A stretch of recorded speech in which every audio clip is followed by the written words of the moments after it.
بقاعة الشهيد العوار حسين بوادي النجاه أقيمت أول بطولة رسمية ولائية لرابطة الجيدو بولاية ميلان. تشرفنا اليوم باش نحضروا أول بطولة ولائية خاصة برياضة الجودو.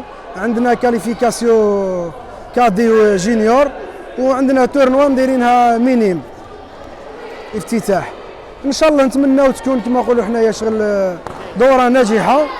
ماذا بينا نمد نظره مليحه لرياضه الجودو في ميلان.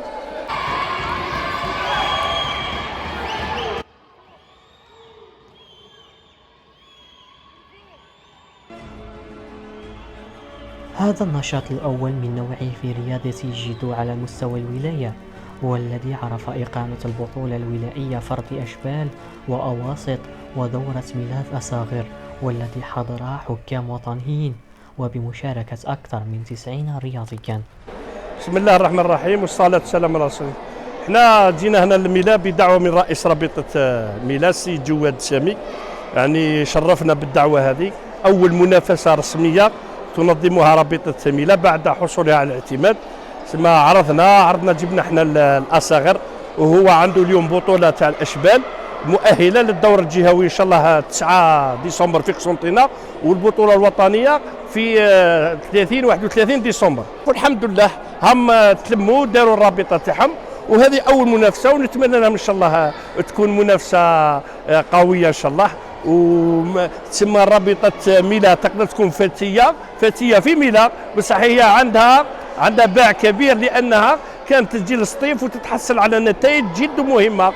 والله هذه الشرف أنني أحضر هذه رابطة جديدة، وافتتاح إن شاء الله موفق، وبالتوفيق إن شاء الله للرابطة والأعضاء الرابطة إن شاء الله. بسم الله الرحمن الرحيم، والحمد لله على أول مشاركة في البطولة الولائية هنا في مدينة رجاس، والحمد لله بفضل جهود المدرب وجهودنا حققنا المرتبة الأولى وحققنا البطولة الجهوية، والحمد لله على كله.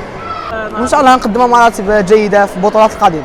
اليوم شاركنا في الرابطة الولائية الجيدو، والحمد لله تفوقت وتحصلت على الميدالية الذهبية، وهذا كل بفضل المجهودات تاع الأساتذة تاعنا تاع الجيدو ومن توفيق من الله تعالى. حنا هذه أول بطولة هنا تقامت في بلدية رجاس، وحنا كنادي أمل الرواشد شاركنا فيها مع 9 أندية أخرى، وبربي إن شاء الله من القدام نزيدو نشاركوا ببطولات أكبر باش نشرفوا النادي تاعنا. إذن هي أول بطولة ولائية لرياضة الجيدو بميلان، حظيت باهتمام كبير من طرف الفرق والجمهور المحب لهذه الرياضة، وأعطت لهم دافعا كبيرا للمواصلة وتحقيق إنجازات على المستوى الجهوي والوطني.